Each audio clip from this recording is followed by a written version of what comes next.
In this beingness, how much of your good will you allow?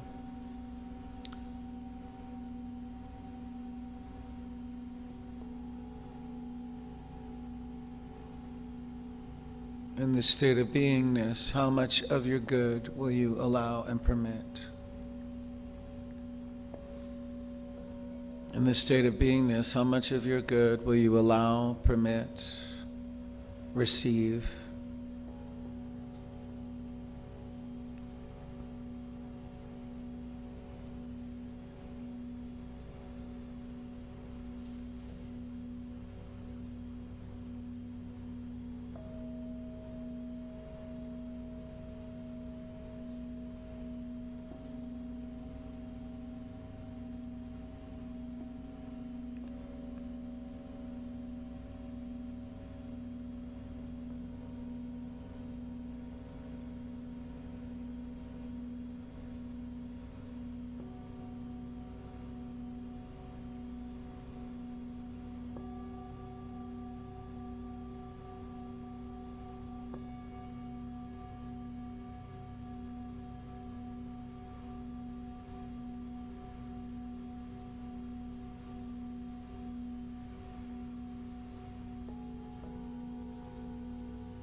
And imagine yourself, if you're willing to see yourself immersed in divine intelligence, unconditionally loved,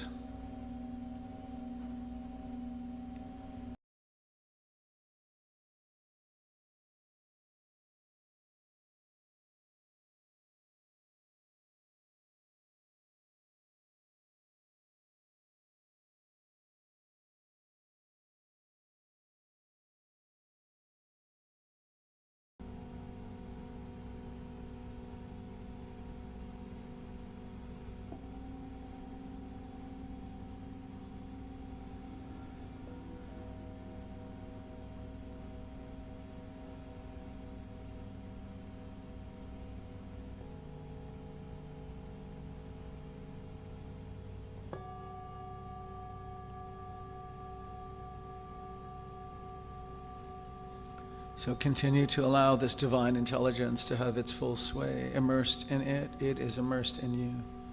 In you, as you, through you, every organ, action, function, cell, fiber, atom of your being. And permit an open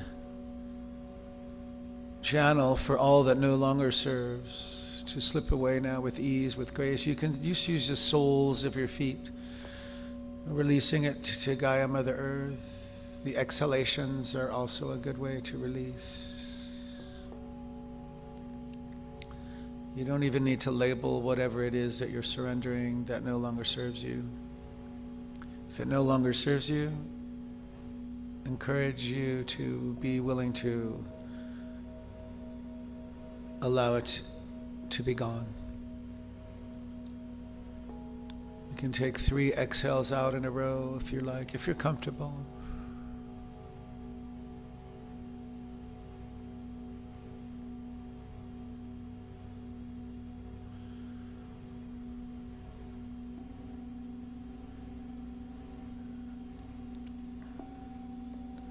And as you return to your normal breathing pattern, just allow for vacant space for Spirit to fill, for that which is for your highest and best good,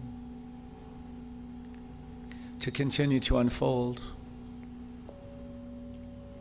to continue to manifest and demonstrate, to continue to prove itself to you and through and as your very life.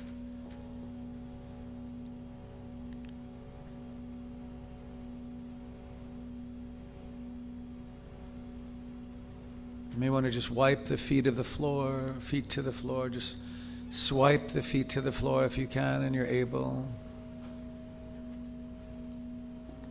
Allow any remnants of what has been released to be removed completely.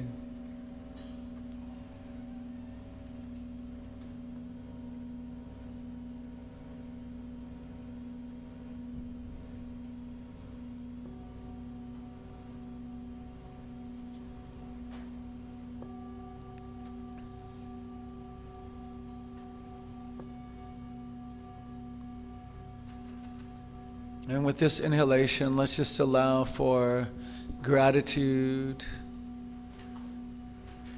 that feeling tone of gratitude to just permeate the entire beingness, your beingness, the entire space.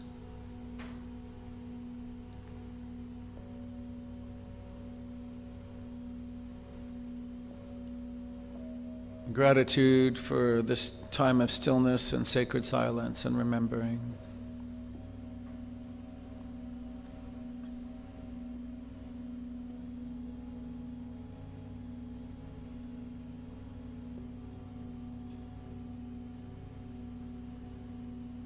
Gratitude for any divine insight.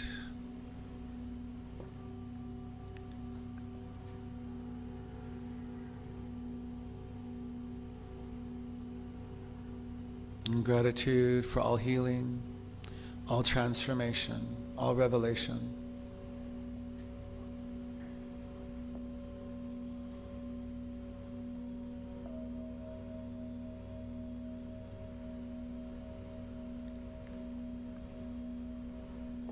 And so inviting you to take in another divine, sacred, and holy breath. Each breath we take is that.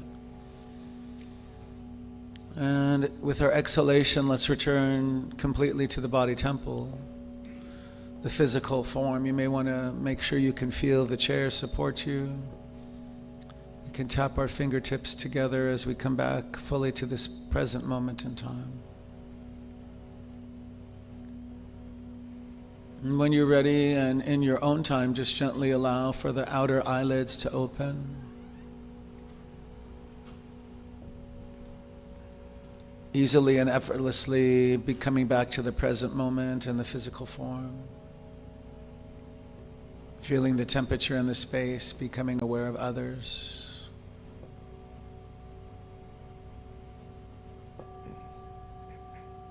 And this healing energy remains in the space as we continue today's service, so that each person who enters the sanctuary may receive a divine insight, a healing, meant individually and uniquely for them. Thank you for being here for the meditation portion of today's service. To each of you, I send my love. Namaste.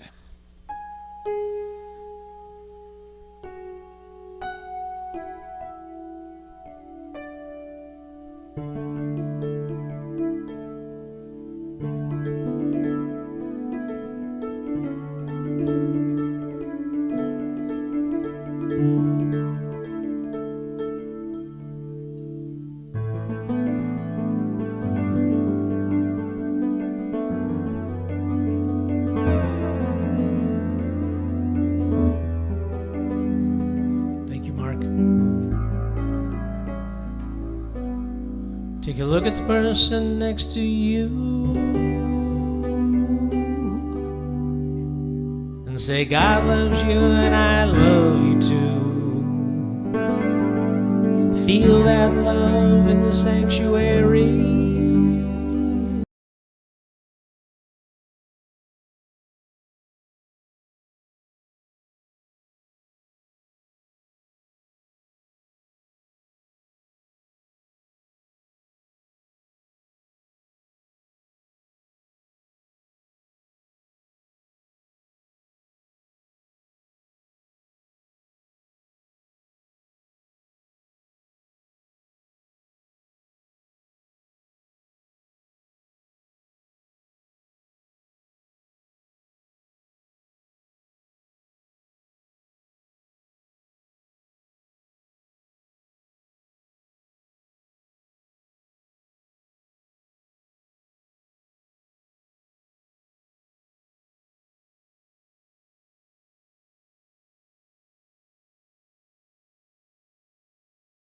up on your feet now. See the light in everybody you meet. Let us be reminded of who we've come to be. We are love, we are one big family. We are love, we are one big family. Hey, hey. Yeah, yeah, yeah.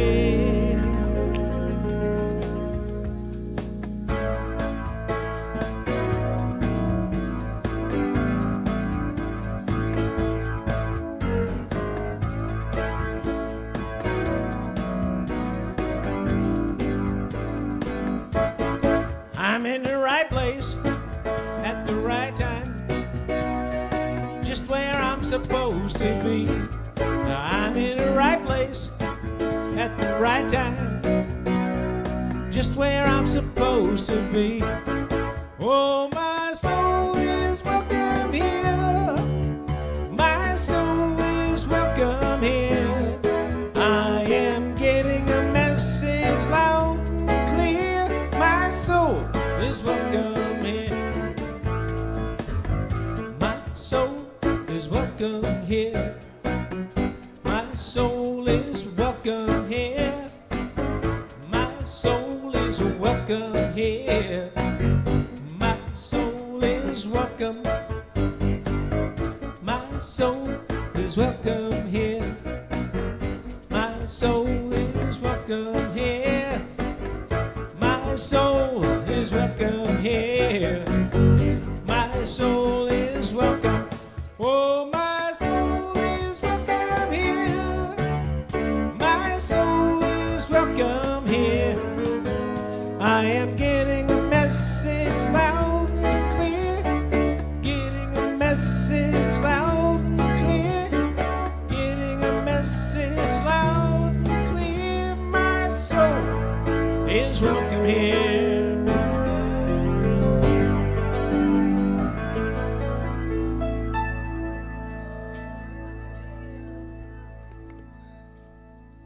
All right. Good morning, everyone, and welcome to our spiritual center in Redlands. Thank you to everyone joining us live in our beautiful sanctuary, and to those who follow us on Facebook Live and watch remotely on YouTube. My name is Rick, and it is truly an honor and a privilege to welcome you to our Sunday celebration service. We are a new thought spiritual community and all-inclusive to all the spiritual truths from all the world's religions, traditions, spiritual paths. We focus on the philosophy of science of mind, which was developed in the early 20th century by writer and lecturer Reverend Dr. Ernest Holmes, who developed a fresh new way for us to look at ourselves and how we fit into our world. We honor all peoples from every background, all races, sexual orientations, gender expressions, and spiritual paths. No matter who you are, where you are, on your journey of faith, you are always welcome here. If you are with us for the first time, please raise your hand and allow us to properly greet you. We are delighted to have you here. All right, we got some new people here. Are you new? Hi. Yep, over here. What's your name, buddy? I'm Chris. Chris and yeah, okay. Vedante. Vitante, you're my first one.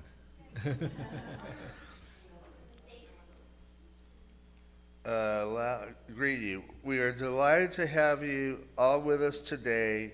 A gentle reminder, please silence your cell phones and place them safely away so you may participate more fully in what we do here. Thank you. Thank you, Rick.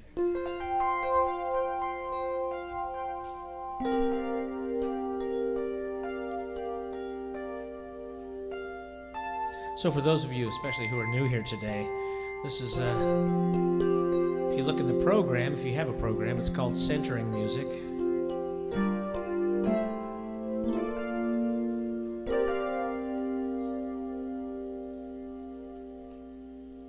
And it's that time when we take a quiet moment to kind of lose everything that it took to get us here today, the hubbub of the world.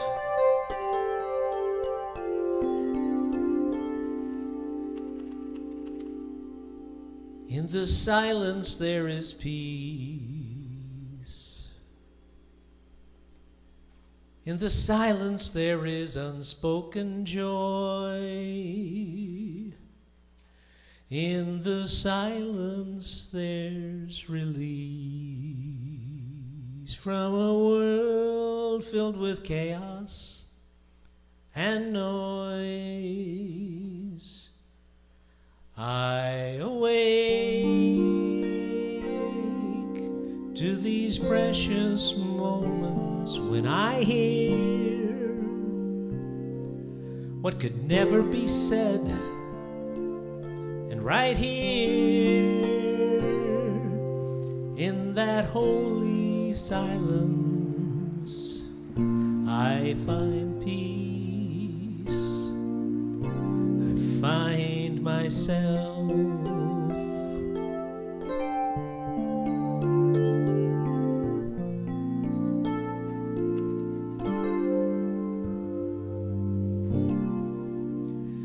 In the silence there is peace.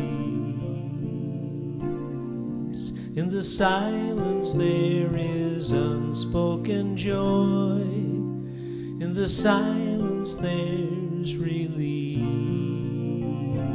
from a world filled with chaos and noise.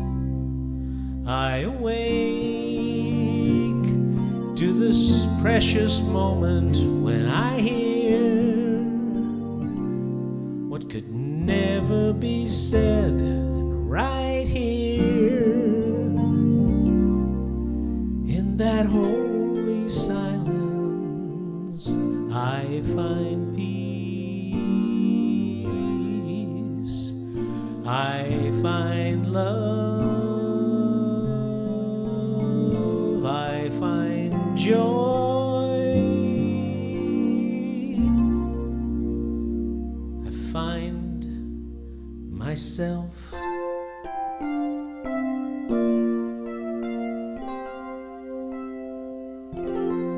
So I invite you to take in a divine, sacred, and holy breath. Let's breathe that in together. And with our exhalation, let's release and surrender anything that does not match all that is divine, sacred, and holy. Just let that go with our exhalation. Again, we take in the divine, sacred, and holy breath. Closer to us in our breathing, nearer to us in our hands and feet. It always awaits for our recognition of it. It always awaits for our permission to have even more of its full sway in, through, and as our very lives. So I'm inviting you to invite it to have even more of its full sway this day in, through, and as your very life. In, through, and as your very beingness. How much of your health and wholeness are you willing to receive this day? All of it? How much of your abundance and wealth are you willing to receive this day? All of it. How much of your unexpected good are you willing to receive this day? How much of your joy? How much of your romantic relationships? Oh.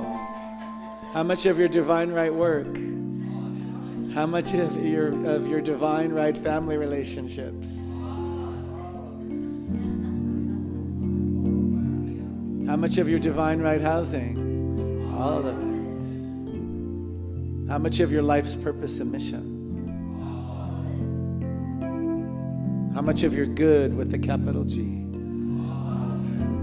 Sounds so good. So as we continue to allow the divine to have its full sway, the platform from which I speak this word is unification with it. It is where I am. It is right where you are.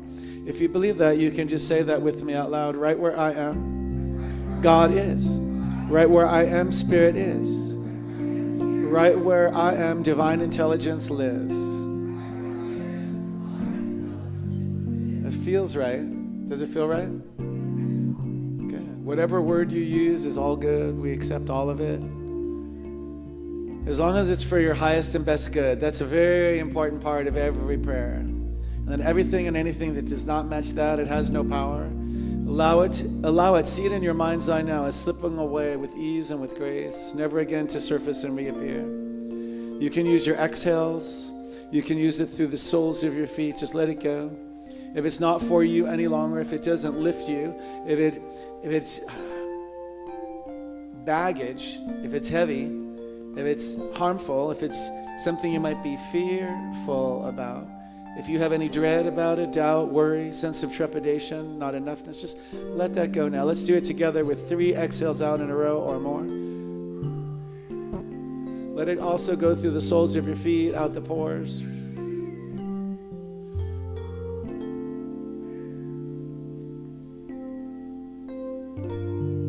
Yes, let it all go.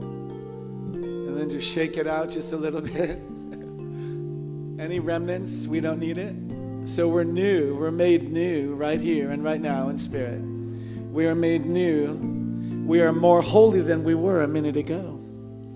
Holy with the H and holy with the W. That's what I feel right now. We're more holy and we're more holy. You are some holy rollers in this space. I can feel it. And so as I continue and we continue in this prayer, we speak a word of blessing now for each person we hold in our heart. We always start with our own names first. Starts with a V.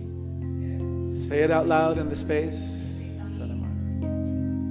Again, we say our own names out loud. We're grateful that 2 people took the road trip and 2 people returned, which I wasn't so sure about. Blessing Eileen. I want tape of this, Richard. I think it could have been a successful reality TV show. All the conversations, all the days. It would have been the most successful road trip ever. So we're glad to see you back. And you're still smiling at one another, hugging. So that means life is good when you can take a long road trip and come back healthy, happy, and new, made new. So I'm going to call forth for newness to be the theme for the day, freshness. And this idea of the holiness. We continue to pass the crown, wherever the crown is now. Although it looks best on Joshua, we continue to pass it from one to the other, reminding us of our divinity, reminding of us who we are in spirit, how spirit sees us as a masterpiece of the divine. So now let's speak the names out of those we're holding in prayer. And just speak them out in the sanctuary space.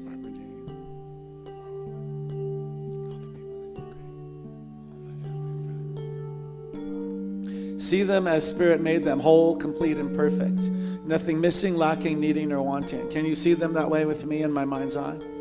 Whole, complete, perfect. Yes.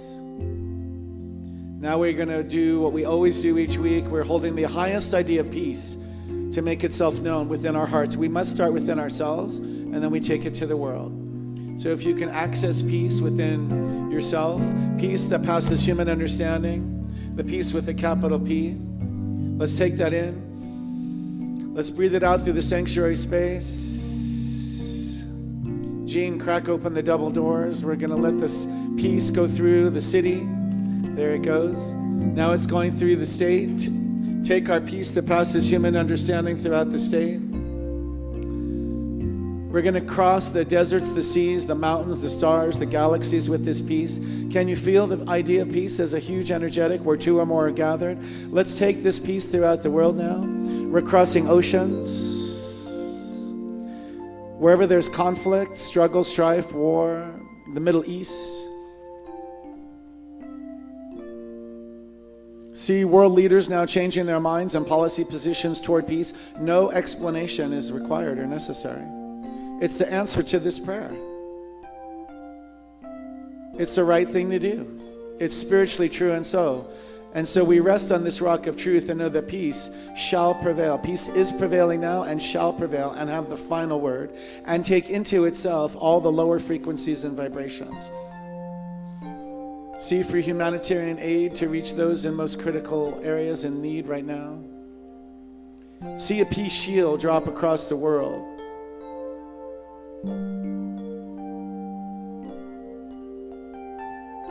We continue to hermetically seal the world in this peace. It is not I who must know the way, it is Spirit that leads the way, makes all crooked pathways straight, and knows exactly what's needed, what needs to be done, what needs to be changed, what needs to be so. So I rest on this rock of truth and know that it shall be accomplished. It is accomplished even now. It's a completed idea in the mind of Spirit, and that's what I'm calling forth. Can you be with me on this? Just say yes, yes, yes, and yes. And now I'm going to bless our beloved musician, Yankee, as our guest speaker for the day. I bless the music, I bless the sound booth, I bless our board, I bless the feast, the OktobFEARfest that's been lovingly prepared by all these amazing volunteers. Feel the love, accept the love, stay, celebrate life together this day. And I know that Al shall have every word needed, whether it was already prepared or just comes from his heart. And I'm grateful to each of you for showing up, for saying yes to life, for saying yes to spiritual community. And I know that this center has all that it's needed to continue the next 70 years. 70 years here already. We want another 70 more, do we? Yes. And we continue to unfold with the highest intelligence leading, the highest vision leading, and the highest demonstration for good for each of us individually and all of us collectively. Can you be with me on this? I know that anything that's on the hearts for prayer is always answered with a universal yes. It's a resounding yes. So we're mindful of our thoughts this day. We're mindful of our beliefs. We're mindful of everything we hold in conscious and unconscious and subconscious. Claiming it good and very good, claiming it of the highest and most magnificent order. And inviting you to say together with me, and so it is. Ashe. And now Rick will come up for the reading.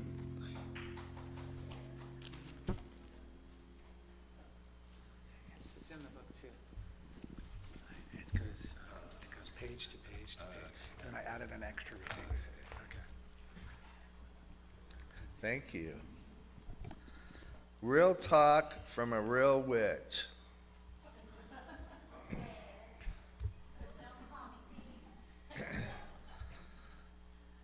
Try being married to one. Just kidding. Just kidding. Just kidding. All my ex-wives were beautiful, loving ladies. A real talk from a real witch. More than 100 million Americans identify as pagans or Wiccans, two often misunderstood religions, whose practitioners often identify as witches. Both are nature-based, peaceful practices. The only rule of Wicca is harm none and do what you will. The following is an excerpt from an interview with Luna, a practicing witch. What does it mean to be a witch? A witch is one who follows nature's season cycles of the moon and works with the earth's elements, earth, air, fire, water, as well as their own spirit self to shape his or her life. How did you decide to become a witch? When I was 23 years old, I owned my first business, a salon, and the owner and I got readings from this woman. We both liked her a lot and asked her to come to our salon to do a day of readings. During my reading, she told me because I touched people's hands during manicures that I should be in tune with their energy. and I should learn palm ministry. She said this would teach me that I could be in tune, sorry guys. She said this would teach me so I eventually in tune with their energy, and I eventually moved upstairs from her and became her apprentice.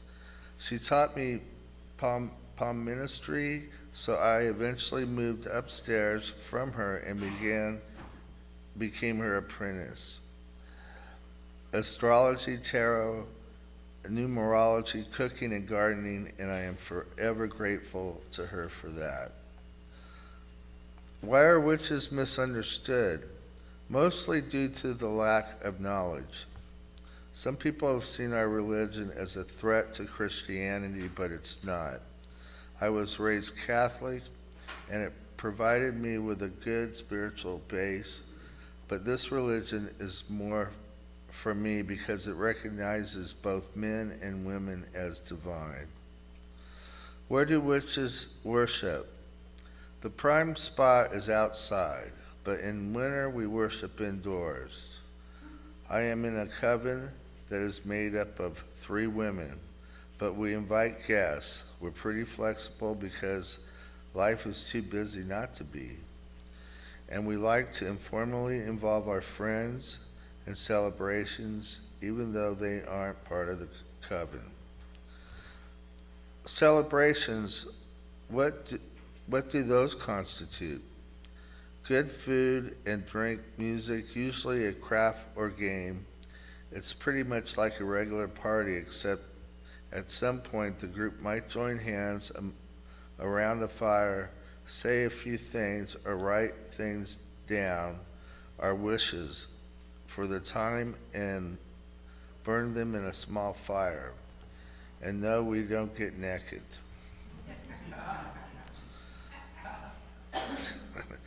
Do you really cast spells?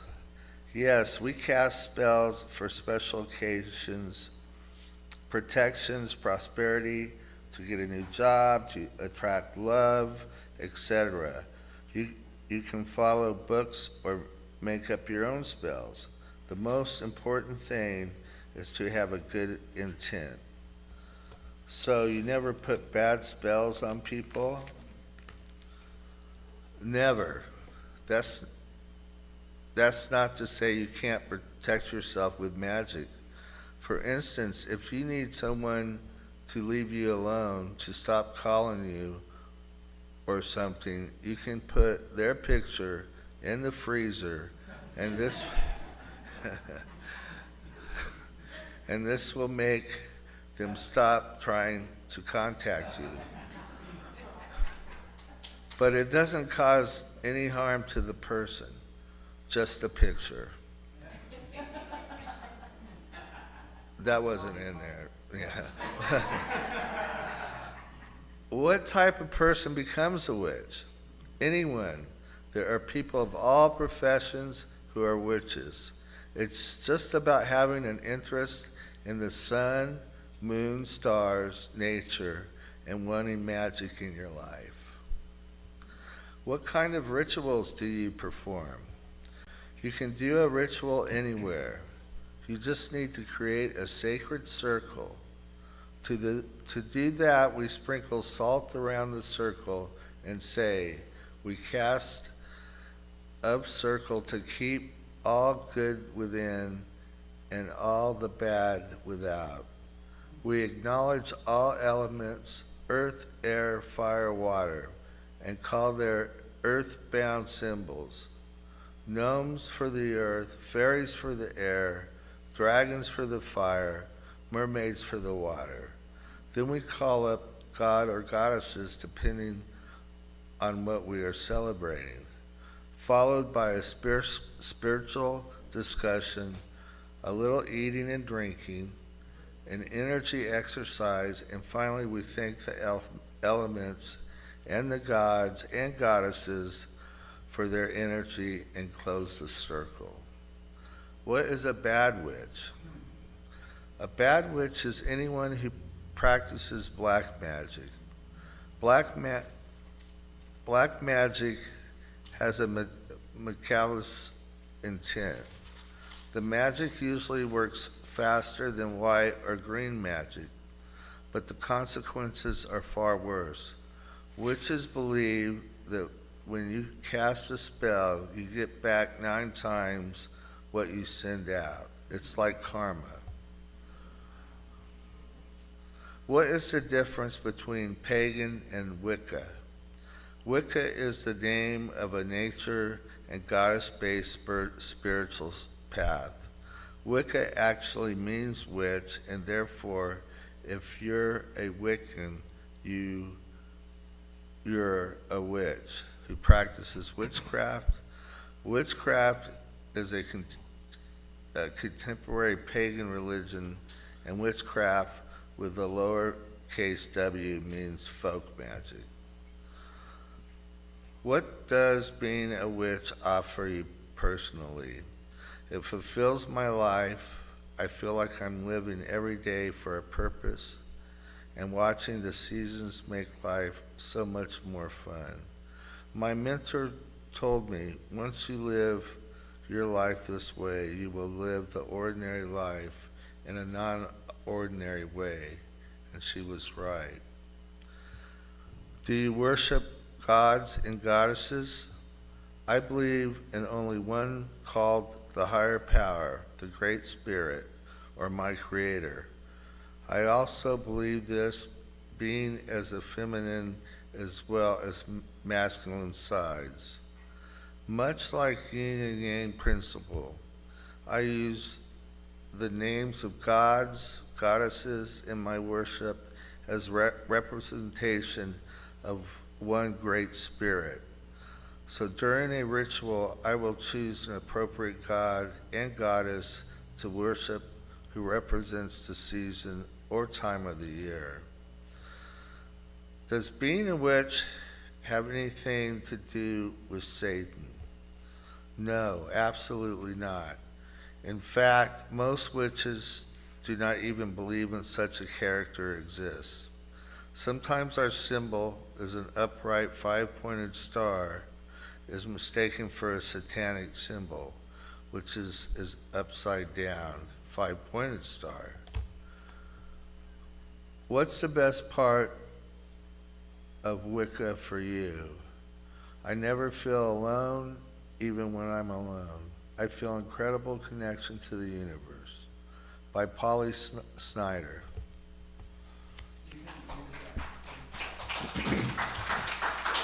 Thank you. Skip the next one. So I guess I'm done? Okay. Thank you, Rick.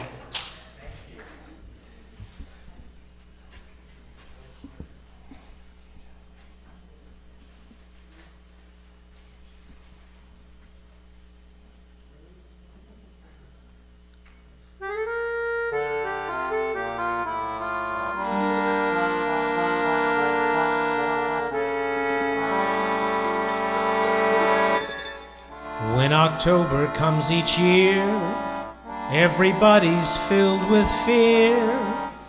That's how we know OktobFEARfest is here. When October comes each year, every zombie or skeleton's drinking beer. That's how we know OktobFEARfest is here. When October comes and goes, the vampires dress in lederhosen and celebrate All Hallows Eve in style. When the leaves begin to fall, the witches hold their witches' ball with twitchy chicken dancing in the aisles. When October comes each year, goblins raise their glass and cheer. That's how we know OktobFEARfest is here. That's how we know OktobFEARfest is here.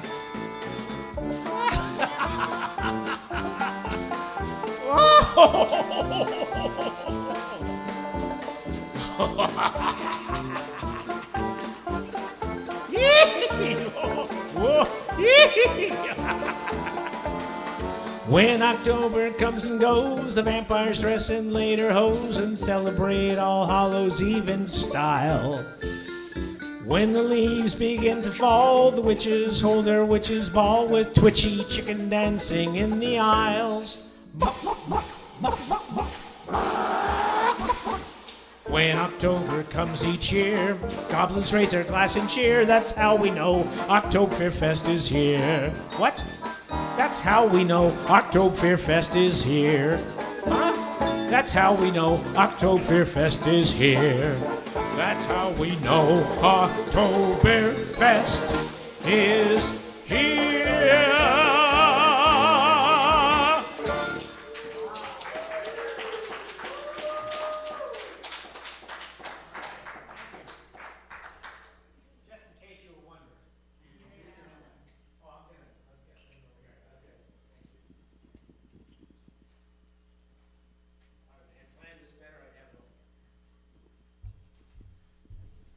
Okay.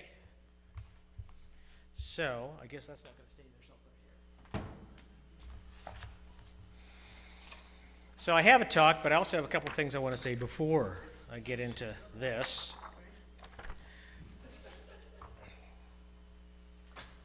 First is an Ernest Holmes quote.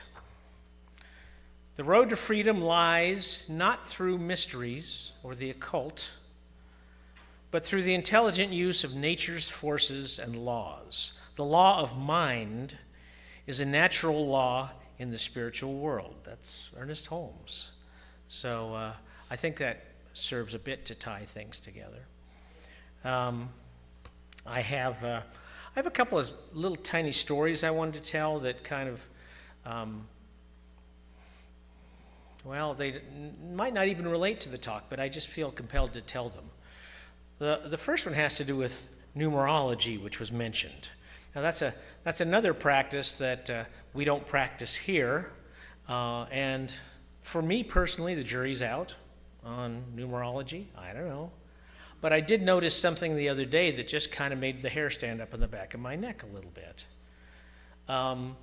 There was, you remember when PIN numbers came out about 20 years ago, 25 years ago, when people started using PIN numbers for things? Those of you who are old enough to remember that. The first number I got assigned was very similar to my birthday, so it was very easy to remember. But then a little later on, I had to change it because I was using it for everything, and they said that was a bad idea.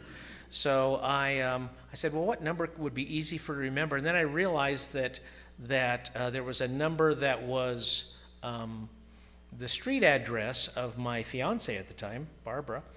And it was also 4 digits of my brother's phone number. Coincidentally, the same 4 digits in the same row. 2 of those digits were 36. I'm not going to give you that PIN number because I still use it. But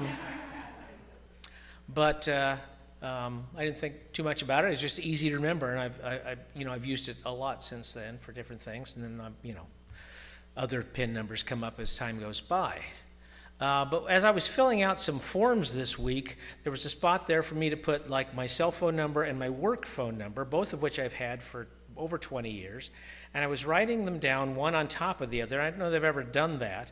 And I happened to notice that in the 10-digit phone number, the middle 2 digits were 36 in both of them.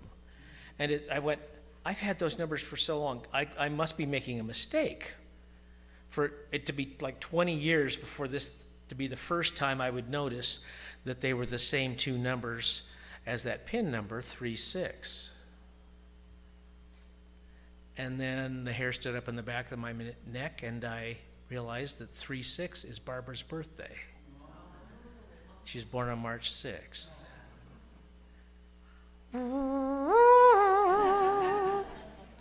Does it mean anything? Only if you think it does. Right, only if you think it does. Like I said, jury's out, jury's out. I'm not going to pass judgment on it. I'm going to just let it be what it is. So that's one story. Now I'm telling stories about my relationship with Barbara. Some of you know, some of you don't. She passed earlier this month. And so she's on my mind like 24/7 right now. Like she's been for 20 years anyway, or 50 years really. So there was another thing that in this process of preparing for her memorial, I was going through, her brother's going to put together a nice video presentation on her life. And so I was going through all the pictures. I spent the better part of a day going through all the pictures of Barbara that I had, and I got some down and I scanned them and I was sending them to him. And I spent, like I said, the whole day doing that. And so that was, it was therapeutic in a way. The next morning, I wasn't sleeping great, so I got up early, and I wanted to start cleaning the house and more therapy for me, really. And so I started in one corner of the kitchen. We got a set of shelves, and on one of the sets of shelves, it was full of cookbooks. I mean, like that many cookbooks. She loved to cook, and she was a great cook. And so I was pulling them down, and some of them were very used, some were just falling apart and with other recipes stuck in there, or a piece of paper where there was a favorite recipe and notes in them and all these things. And I'm noticing all this stuff. And that was always her stuff before that, so I never got into that stuff. So this is all kind of new to me. And as I was going through them, there were so many of them, and I was really just wanted to kind of categorize them because I really wanted to just keep a few and maybe just, give a few away. And I was going through them, and so if there was a piece of paper or something, I'd maybe leave it, maybe pull it out, I don't know. But I was going, and it had been a while, and I want to finish this job. So I pulled one out, and at that point I wasn't even looking in them anymore.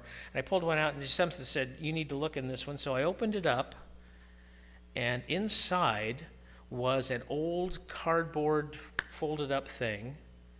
And I opened it up, and it was her baby picture from 7 months old.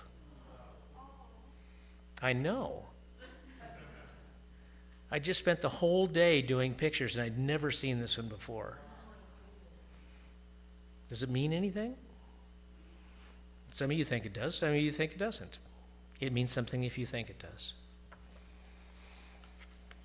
So I just wanted to share those stories because I told Mark that something had happened, that I was going to share here. I couldn't really work it into the talk, but yeah, it was great. But, by the way, I want to thank Mark, because when he first read the title of that reading, which I picked, the witch's reading, he went, he drew back from it. He said, I'm not so sure I like that, But he said, but if you want it, you can have it, And then he was also very giving and very supportive. And last year when we did this, Barbara and I put the food together, and with everything that was going on, I just turned to Mark and I said, could I get any help putting the food together? And he said, sure.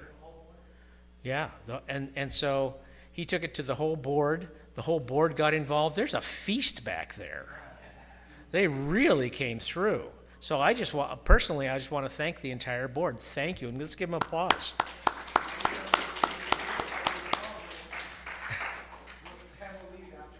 Okay. So the title of the talk is, What Are You Afraid Of? Because this time of year is the season of fear, yes? No? Well, okay, we'll talk about it. How about that? Okay. Me? Let's not talk about the election. Well, that's part of it, isn't it? Pardon? Well, there's pieces of it. It's all death and dying, all of it, The dying away of the warm light of summer into the cold darkness of winter. It's an immediate signal to all living things to draw inward, to husband their resources. And it's also a metaphor for the track of our lives, kind of a ubiquitous reminder that even those of us blessed with long lives cannot forever evade the inevitable death and decay that befalls all things organic. Every Halloween and Dia de los Muertos, we willingly, even gleefully, explore and exploit the fears that accompany the season in many creative ways.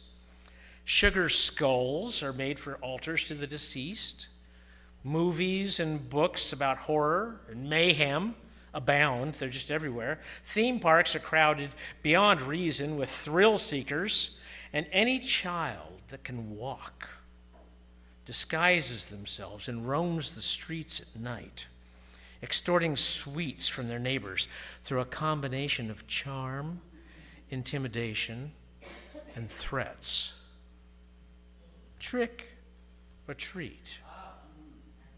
We don't want any trouble. You seem smart. You choose. What's it gonna be?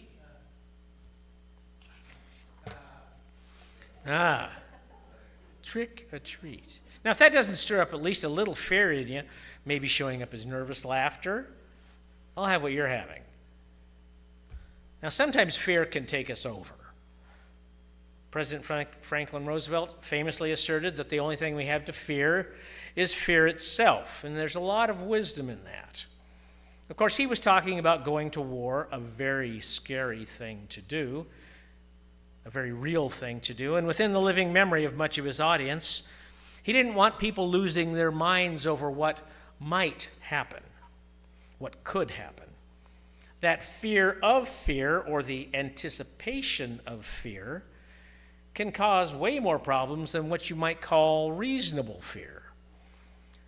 That's done by elevating the reasonable expectation of some kind of harm or some kind of pain into an irrational cascade of fear, doubling down on itself, sometimes again and again, and it can result in paralysis or panic. Fortunately, most of us don't have to deal with the horrors of war. But we do have among us war veterans who are still healing from their experiences, whose existential fears now color everything about their lives. There's plenty to be afraid of in our everyday lives, areas where we should exercise some caution and some discernment. There are real threats out there, ones that actually kill us, kind of reliably. Fast driving, eating fatty foods, except for today, living in a polluted environment. These things kill us, but they just don't have the same pizzazz as something ugly jumping out of the bushes. You see, some of us actually enjoy our fears. We believe that vampires are scary fun, just like some of us believe that driving over 100 miles per hour is scary fun. We may believe that zombies are a hoot, just like shooting a large animal for sport, or bungee jumping, closing the big deal, or public speaking. You see, these are all circumstances where things can go horribly wrong. We're exhilarated when they do and exhilarated when they don't go horribly wrong, and crushed when they do go horribly wrong.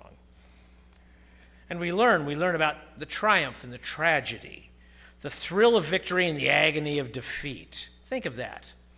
The thrill and the agony. The thrill and the agony.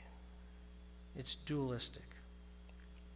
We extol the virtues of heroes who conquer their fears and overcome, and they fight on. They overcome and fight on, but are conquering and overcoming the methods for dealing with fear that New Thought folks would employ. Reverend Dr. Michael Beckwith tells us that what we resist persists. So by resisting fear, we're actually encouraging it. There must be a better way then. There is, but like so many things in New Thought, it lacks that kick, that excitement, that visceral pleasure that conquering and overcoming and all those other dualistic this and that methods of being in the world employ and enjoy. When it's all one, well, that has to include you and me, and it has to include the fear. And when it's all one, there's only one option. It's not overcoming, it's understanding. Krishnamurti, one of my faves, teaches us that to understand a problem, you must not resist it, you must go into it. You must sit with it and get to know it. So, fears, some fears we learn firsthand from some horrible experience or some trauma. We could spend all day passing the mic on that one. Everybody's got stories about that. Some secondhand fears we learn from others who either enjoy frightening us or want us to learn and to protect us. Other fears have been with us for so long that we inherit them in our genes. Probably the most primal of those fears have to do with being chased by some threatening person or maybe a large animal. Anybody had those dreams? Yeah. But picture a father chasing a young daughter around the living room and saying, "I'm gonna get you." Doesn't that look weird in that light? On the one hand, it seemed harmless and fun. On the other, it's like she's screaming with delight. We enjoy our fears. Maybe not in the healthiest ways. So no matter how old fears are learned, they don't exist outside of us. They don't walk the earth or anything. They are thoughts, they're beliefs, and we know about thoughts and beliefs. They manifest into whatever our creative minds will allow them to. So when we know where our fears come from, we can then convert them from the appearances they take, the appearances, those familiar appearances of the evil other, monsters and zombies, faceless killers and terrorists, mean girls and bad bosses, lawyers and, Phil, politicians. Are politicians really evil? And we can convert those things, those evil others, into the everyday challenges of just life and living. Convert the fears into information about what it is that actually needs our attention and our resources, what needs to be tended to and healed. We can be mindful about fear. So let's take just a moment to know our fears just a little better. Much of what follows is based on the book by Dr. Carl Albrecht, Practical Intelligence, The Art and Science of Common Sense. And if you're not familiar with this, you might be familiar with New Thought guru Jean Houston. And she said about this book, this brilliant, ebullient, there's a word for you, and brainy book brings us new means to gray matter. It turns high-minded and hilarious. Practical Intelligence will remain the source book for many years of the best thinking about thinking well. In Science of Mind, we're all about thinking well. And by the way, this is a brand new copy, and it's one of the prizes in today's trivia game. Teaser. So Dr. Albrecht defines fear this way. Fear is anxiety caused by our anticipation of a future event or experience. I don't know if that rings true for you or not, but if it's our anxiety about something that's going to happen, that future might be milliseconds away, as in the animal, or it might be decades away. Now, that's an important distinction, but the experience of fear then ranges from being about some kind of imminent danger at one extreme to potential futures and outcomes. But regardless of the quality or the immediacy of our fears, we still have the fear experience. Medical experts tell us that this anxious feeling that we get when we're afraid is a standardized biological reaction. And you all know it. The sweat, the nauseous feeling, all the things that can overcome you. Maybe you faint, all those things.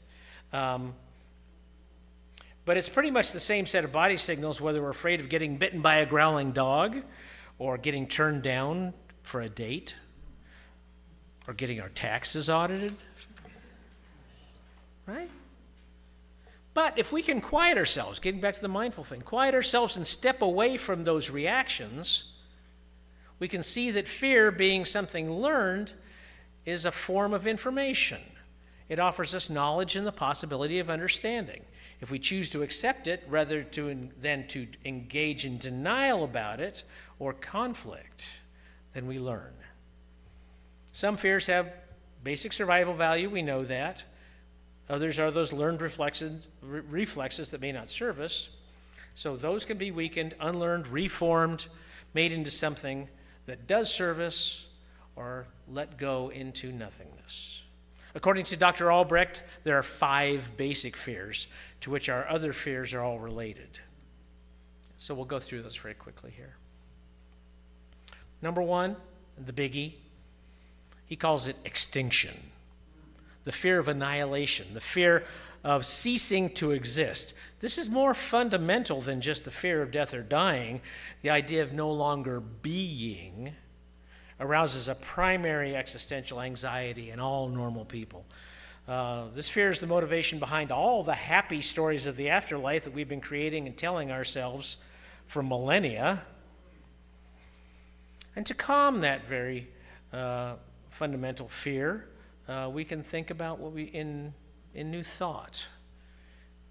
We know that it's our internal divine essence that both precedes and succeeds our earthly temporal existence. Yes? It's our divine essence, our connection with the eternal. And if you believe that, then you've lost the fear of extinction. So I'm here to help you today. Number 2. Number 1 is extinction. Number 2, mutilation. Ugh. The fear of losing a body part or having our precious bodily structure invaded, or losing the integrity of any organ, body part, or natural function. Anxiety about dangerous creatures like spiders and snakes. That comes from this fear of mutilation, and are delightfully included in any good Halloween decor, right? Movies and stories about torture or monsters formed from body parts. These are all related to this fear.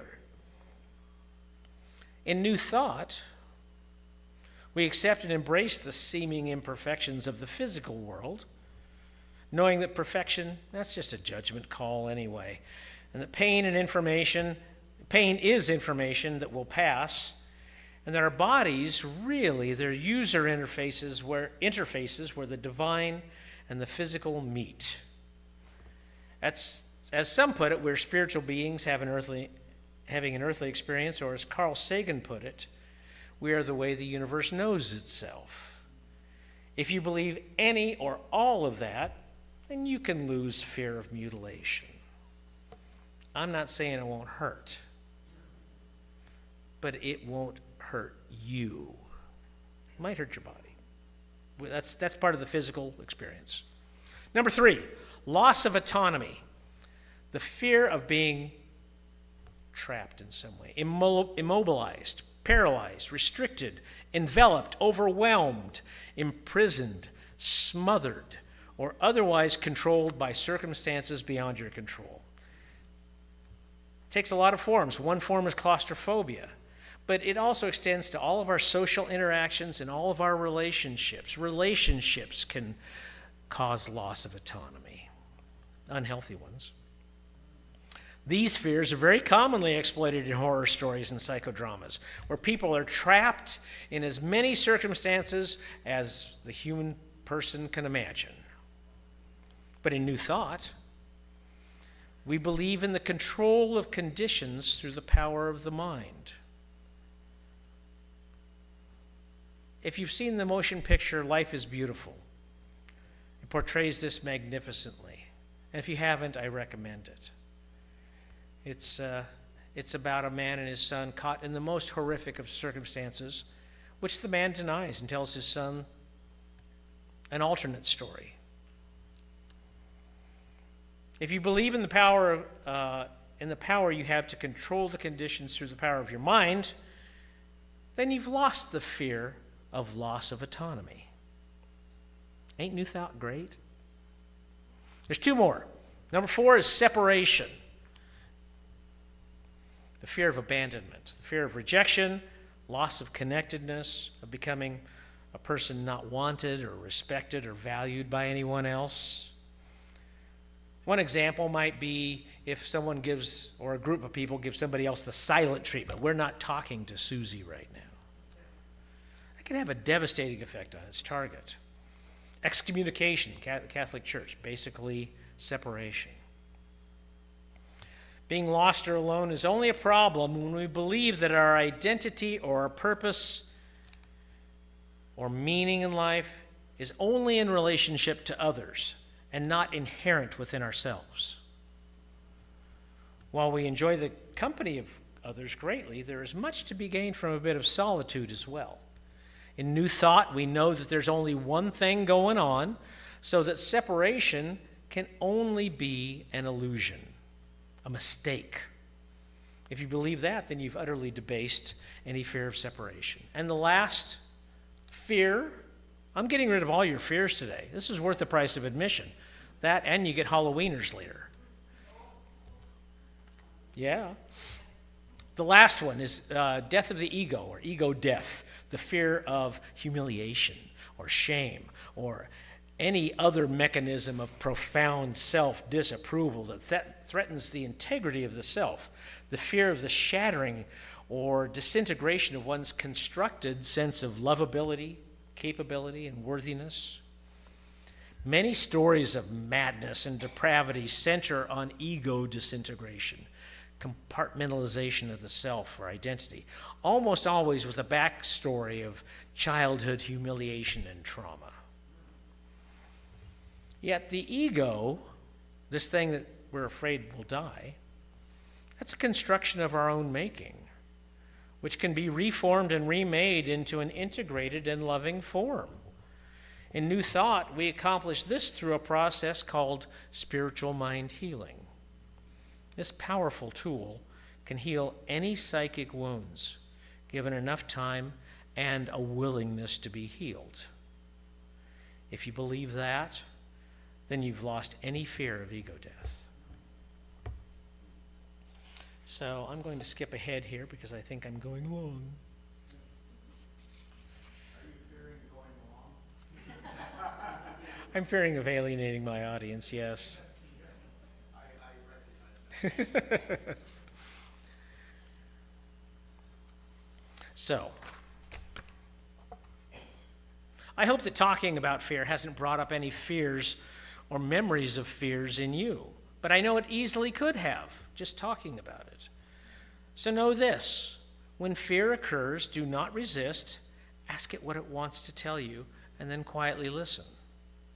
Take a deep breath if you need, ask again if you need, and again listen. If it still remains, ask it where it came from. Is this a fear based on your actual experience, or is it something you learned from someone else? We haven't talked but just a little bit about generational trauma, but recent study has confirmed that damage from trauma suffered by prior generations can be passed on through families to members who are totally unaware of the source events and still continues on until healed. So the logical alternative to fear is knowledge, and the emotional alternative to fear is love in all its forms. So if you would, please close your eyes. The following is inspired by a writing by Ernest Holmes in the book 365 Science of Mind. I know that love is at the center of everything. Therefore, I accept love as the healing power of life. I allow love to reach out through me to every person I meet, and I know that love is returned to me from every person I meet. I experience love flowing through me to heal every situation. I trust the guidance of love because I know that love is the song of the universe. Because I am made of the stuff of the universe, I know that I am made from, by, and of love. Love recognizes itself in every reflection and every encounter. Love knows that it is the connection of all things, of all energies, and I know that this is the essential truth of my existence and yours. Love opens the way before me and makes it perfect, straight, and glad. Love forgives everything unlike itself. Love purifies everything, converting the commonplace into the most wonderful. Love converts weakness into strength and fear into knowledge. Love, love, love.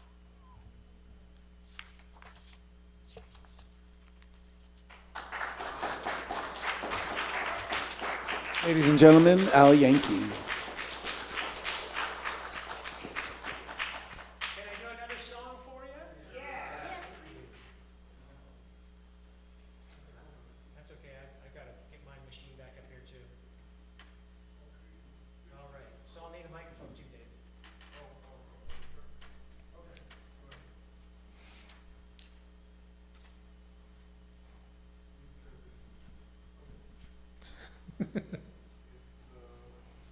So this is the Halloweener polka.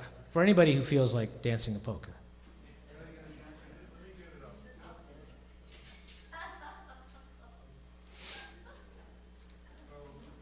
By the way, these songs are on YouTube. Just put in OktobFEARfest and you'll find them.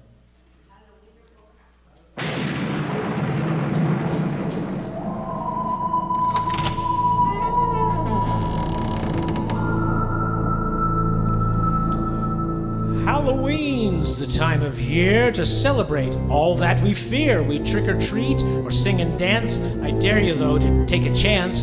Go out amongst the common folk, put on your mask, and later hosen. All Hallows Eve, OktobFest? Is this a mashup done in jest? Not at all, I must protest. OktobFEARfest is just the best. Now is the time, and it's no joker.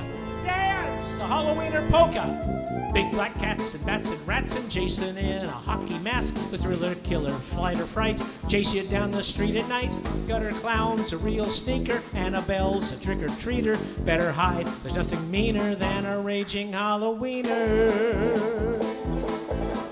Now you can learn this. Dia de los Muertos Locos. Brains run out like tapioca. Dance a zombie karaoke. To the Halloweener polka, we'll do it again. Dia de los Muertos Locos. Brains ran out like tapioca. Dance a zombie karaoke. To the Halloweener polka. So now we've got a little call and response. Ist das eine spooky scene? Ja, das ist ein spooky scene. Ist das eine Halloween? Ja, das ist ein Halloween. Spooky scene? Spooky scene. Halloween? Halloween. Everybody scream. Scary stuff, it's just so awesome. Rattling chains and big chainsaws. Reagan is so sinister, she horrifies the minister. Grandpa's hiding in your bed while Freddy Krueger's in your head. He's gonna get you while you sleep and drag you under by your feet. Dia de los Muertos Locos. Brains run out like tapioca. Dance a zombie karaoke. To the Halloweener polka. Dia de los Muertos Locos. Brains run out like tapioca. Dance a zombie karaoke. To the Halloweener polka. Okay, here we go again. Ist das eine stinky smell? Ja, das ist ein stinky smell. Smelling like the bowels of hell? Smelling like the bowels of hell. Stinky smell? Stinky smell. Bowels of hell? Bowels of hell. Run! Schnell, schnell, schnell, schnell! Dia de los Muertos Locos. Brains run out like tapioca. Do the zombie karaoke. To the Halloweener polka. Dia de los Muertos Locos. Brains run out like tapioca. Dance a zombie karaoke.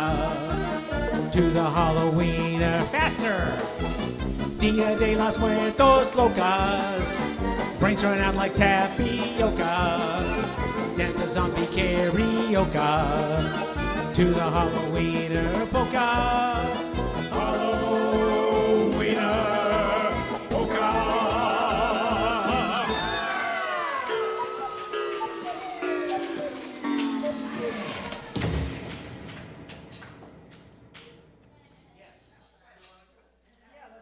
still? Okay. All right, they want prizes? Yankee, give it up for Al Yankee. Nice. Nice. Did I leave them up there? I don't know, whatever you think. Oh, they must be there in here. All right, so we've got some trivia questions and wonderful prizes. Fabulous prizes, fabulous prizes. So I am going to ask the question. If you think you know the answer, raise your hand. Mark will judge who raised their hand first. So the first prize is, let's do that. Let's do the book first, because people know what that is. So the first prize is the Carl Albrecht book. So, what was the original event that led to the creation of OktobFEARfest? Nobody knows? Wait, hold on. It's got to be a hand. Hand, I see a hand. The original event. Was it a Wagner opera? No. I was going to say a harvest festival. No. Lisa, hold on. Anybody else?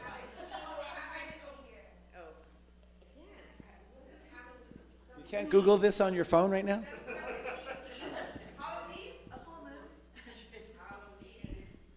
This is OktobFEARfest. Next question, or you give the answer. OktobFEARfest. OktobFEARfest. What do you think, Gene? No, the changing of the season. Nope, sorry. Sorry. Yes? Tell them. It was a wedding. Thank you. Give He's that on man his the phone. book. He's on his phone right now. I gave that suggestion just so we can end the service eventually Yeah, thank you. on a Sunday. It was a royal wedding. It was a royal wedding. Yes. Everybody has to put away their smartphone. Yeah, put away your smartphones. That ain't fair. Once you take this, I'll do it here. So, what German city is the home of OktobFEARfest?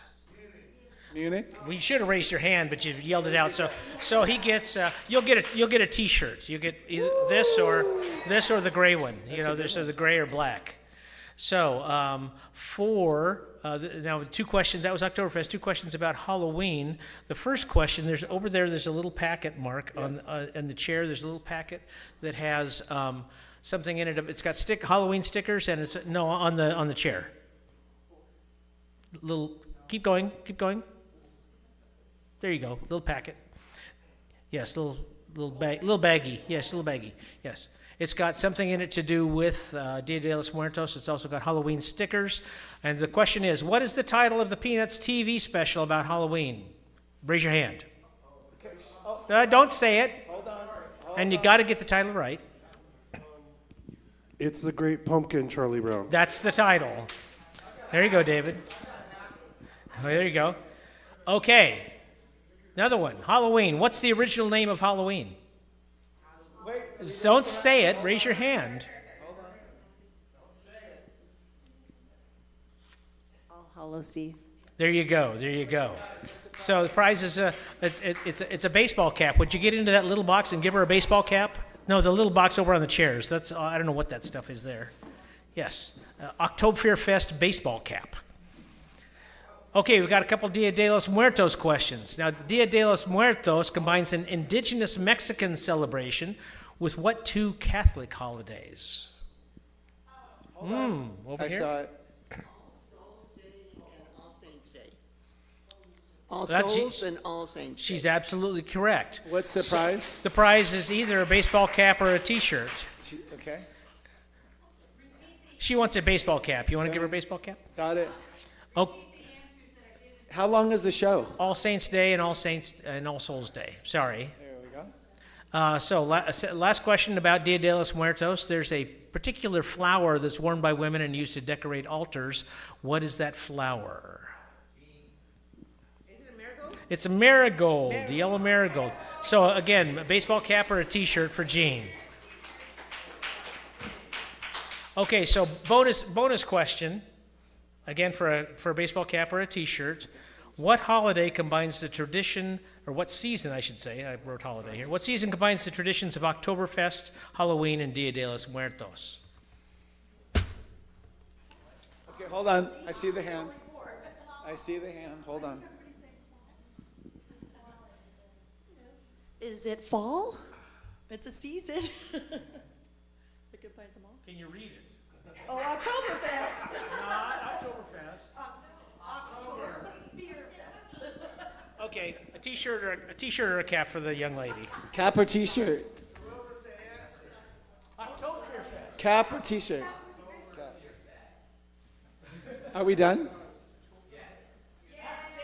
That was awesome. OktobFEARfest. OktobFEARfest. All right. Everybody give it up for Al Yankee. Can we do one more of those screams? Because I think those screams are another good way to get it out. Do you have that little bit of music that you did? Remember where you go, ah? You just go crazy again. Everybody. Let it out. Ah! Sometimes at our workouts with the trainer Gavin, we go, oh! Just to irritate the HOA people. We go, oh! Can everybody do that part? Remember where you scream? I want to hear a scream just one more time, because honestly, I think it helps our organs. I think it helps everything to let that stuff go that we are holding on to so tight. Everybody scream. Again. Everybody scream. Last one. Everybody scream. Okay, excellent. That felt really good. So we won't be doing that next week in meditation. We're inviting you back, both of you. We should have a prize for people who have come to this OktobFEARfest service and repeat and return. So far, nobody has. They're too afraid. But It's a weird service. it's a great service, and I thought you did an excellent job. So thank you again to Al. Now it's time for our offering. So I invite you to take your tithes, your gifts, your offerings if you have those, and we're going to bless those and keep the work of the center going more. If you're watching online, you can click on whatever link David is putting in chat, and know that we receive these offerings all week long. So we're very, very grateful to each of you. So I invite you to just take a deep breath, the divine, sacred, and holy breath again. And we exhale out everything that doesn't match all that is divine, sacred, and holy. So what we're left with is this joyful eternality that we know is the truth of our very being. And we say this about our offerings. Know this too, it's a spiritual muscle. So the more we give, the more we're givers, the more we make room to be receivers. And from the love of pure spirit within me, I bless this gift. I send it forth to heal and bless and prosper. It is evidence of my faith and my belief. It does great work in the world. And it returns to me multiplied abundantly. And so it is. And so I invite us to give our original offerings, and then any extra offerings go to Ukraine. That's in the Lucite box in the back. Thank you for giving. Lucite box. Thank you for receiving. Thank you for being who you are. Thank you for breathing. And thank you for believing. And thank you for being who you are. Let's have the announcement. It's right here. The universe is flowing with love that's ever growing. And you are a vessel of that love. So thank you for caring, and bless you for your sharing, and thank you for being who you are. Thank you for being who you are. So now I invited the congregation to outstretch our hands toward the offering received. Let's bless these. Know that it's sufficient to continue the work of our center as for the next 70 plus years. Can you feel that with me? Then let's know that anything that are any hidden fears, we let them go. Did you let them go? Just say, ah!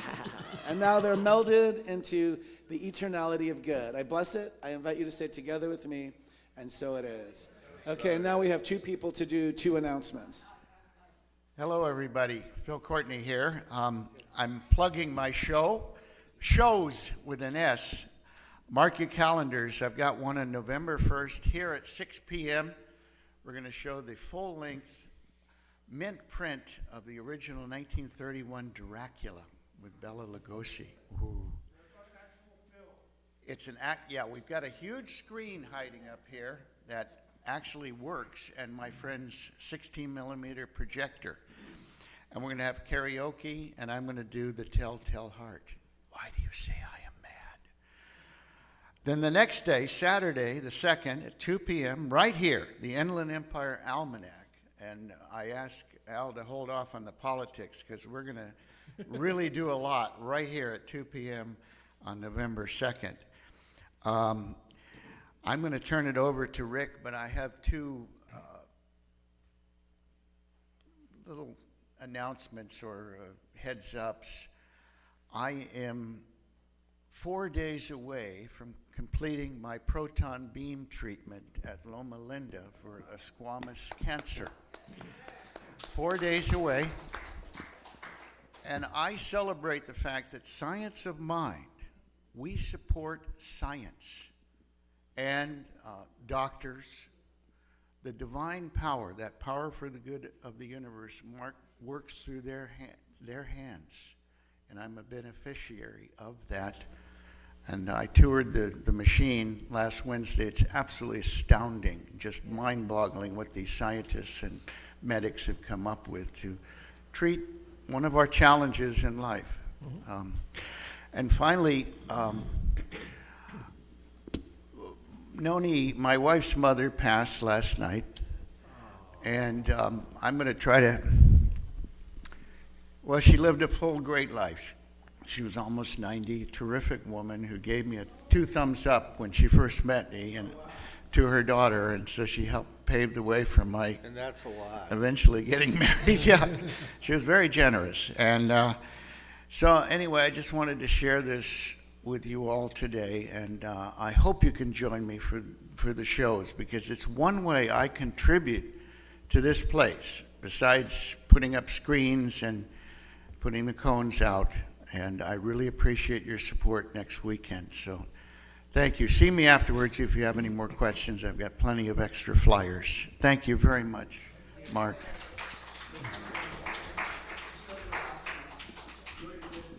Okay. Well, I just want everybody to know, if you couldn't tell, I have a tremendous fear of public speaking. So thank you, Al. Good for you. Stay with us after service for potluck and snacks and fellowship time.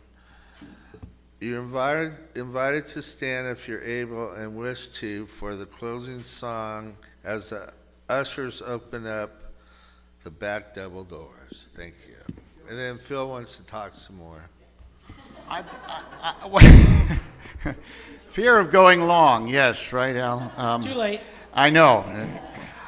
This is actually an order from Holly. I've got to say that November 1st, next Friday night, please, you're encouraged to wear a costume.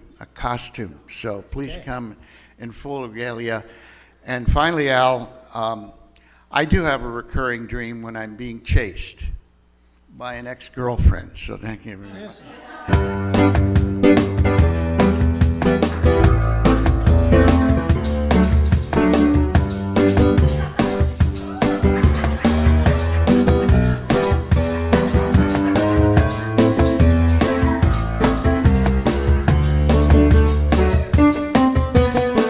I was working in the lab late one night when my eyes beheld an eerie sight. When my monster from its slab began to rise, and suddenly, to my surprise, He did the mash. oh, he did the monster mash. The monster mash. Everybody with me. It was a graveyard smash. He did the mash. It caught on in a flash. He did the mash. He did the monster mash from my laboratory in the castle east to the master bedroom where the vampires feast. The ghouls all came from their humble abodes to get a jolt from my electrodes. He did the mash. They did the Monster Mash. The Monster Mash. It was a graveyard smash. They did the mash. Oh, it caught on in a flash. They did the mash. They did the Monster Mash. Now the zombies were having fun. The party had just begun. The guests included Wolfman, Dracula, and his son. The scene was rockin', all were digging the sounds. Egoed on chains, backed by his baying hounds. Coffin bangers were about to arrive with their vocal group, Cryptic of Five. The mash. They played the Monster Mash. The Monster Mash. It was a graveyard smash. They played the mash. It caught on in a flash. They played the mash. They did the Monster Mash. Out from his coffin, Drac's voice did ring. Seems like he was troubled by just one thing. He opened the lid, shook his fist and said, "Whatever happened to my Transylvania twist?" The mash. Then was the Monster Mash. The Monster Mash. It was a graveyard smash. It's now the mash. It caught on in a flash. It's now the mash. It's now the Monster Mash. Now everything's cool. Drac's a part of the band. And my Monster Mash is a hit of the land. For you, the living, this mash was meant to. When you get to my door, tell them 40 cents. It's now the mash. And you can Monster Mash. Monster Mash. Oh, it was a graveyard smash. It's now the mash. It caught on in a flash. The Monster Mash. Then you can Monster Mash. It's now the mash. Oh. The Monster Mash. They're eating your dogs! The mash. It's now the Monster Mash. The Monster Mash. Caught on in a flash. Gilman Boris Carver. Go have some goodies. Have some Halloweeners.